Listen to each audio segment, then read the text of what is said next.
አንድን ወንዝ ደግመሽ አትሻገሪውም ህይወትም እንደዛ ናት።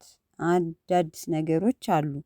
እኛም ደግሞ እንደ ሰው እንቀየራለን። ሰላም ቤተሰብ እንዴት ናችሁ? ደህና ናችሁ ወይ? እኔ በጣም ደህና ነኝ እግዚአብሔር ይመስገን። ባላችሁበት ሰላማችሁ ብዝት ይበልኝ።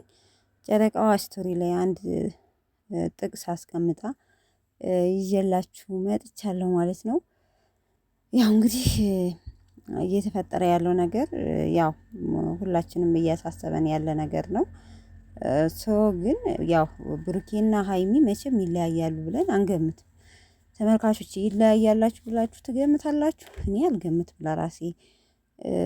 ደጋግሜ እምለዋለሁ እንደማንኛውም ዩቲዩበር ያው እይታ ለማግኘት ተመካክረው ግጭት የፈጠሩ ግጭት ነው እንጂ ሀይሚም ደግሞ የዚህን ያህል ብሩኬ ላይ ትጠብቅበታለች ብዬ አላስብም። ማለት የምናየው ነገር በእርግጥ ያሰጋል፣ ግጭት ይፈጠራል። ግን ማንም ዩቲዩበር አብረው እየሰሩ እስከመጨረሻው ተለያይቶም የሚያውቅ ዩቲዩበር የለም።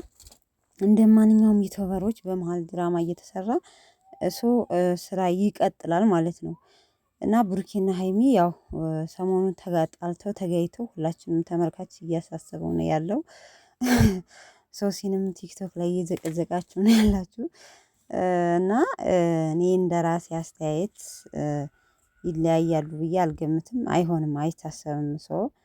ያው እይታ ለማግኘት ሲባል ነው። እና ቤተሰቦቼ ያው ሀይሚ ግን የምታደርጋቸው ነገሮች ከምር እንደተደረገች ከምር እንደተበደለች የሚያስመስል ነገር ነው።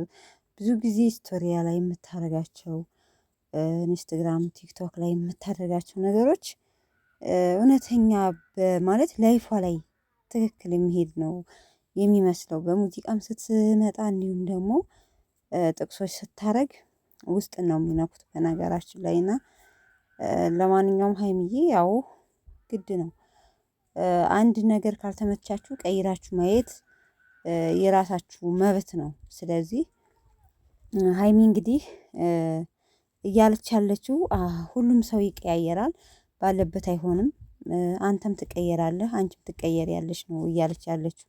አዎ ግድ ነው። የሰው ልጅ እንደዛ ሆኖ አይኖርም። የማይመቸው ፓርት ካለ ያንን ሰው ትቶ ሌላ ህይወት መጀመር ነው። ግን ይሄ ደግሞ ያው ብሩኬና ሀይሚ ለስራ ብለው እስከ ዩቲዩብ እየሰሩ ለስራ ብለው እስከመጡ ድረስ ያው ስራ ስለሆነ ዋናው የሚፈለገው ማድረግ ያለባቸውን ነገሮች ያደርጋሉ እንጂ ከመለያየት የሚያደርሳቸው ነገር ምንም ነገር የለም። እስካሁን ደግሞ ምንም አይነት ነገር እንደነ ሩታና እንደነ አብርሽ ባልና ሚስት ናቸው የሚያስብላቸው ነገር የለም። ቤስት ፍሬንዶች ፍቅረኛሞች ናቸው ከምናያቸው አንፃር ማለት ነው። ከጀርባ ምንም የምናውቀው ነገር የለም ቤተሰብ። ዩቲዩብ ካሜራ ላይ ግን ያው በጣም እንደሚዋደዱና እንደሚከባበሩ ነው የምናውቀው። ስለዚህ ፕራንክ ነው ያን ያህል እንትን የሚል አይደለም። አይለያዩም ቤተሰብ። ያው ለተወሰነ ሰዓት ቢጣሉም እንደሚታረቁ 100% እርግጠኛ ነኝ። እስከዛ ድረስ ግን እንጠብቃለን ቤተሰብ። ለማንኛውም ሀይሚዬ አይዞሽ፣ አይክፋሽ። አንዳንድ ነገሮች እንደሚከፋሽ በጣም ውስጤ ያስባል ይመስለኛል። ምክንያቱም ብዙ ጊዜ የምታደርጋቸው ነገሮች እውነት ለመናገር ውስጧን እየተነካች ነው ብዬ ነው የማስበው። እና አይዞሽ ጨረቃዬ አይዞሽ ነው የምለው። ለማንኛውም እስኪ ምሽት በብሩኬ ቤት እንጠብቃለን ቤተሰብ። እስከዛ ድረስ መልካም ምሽት።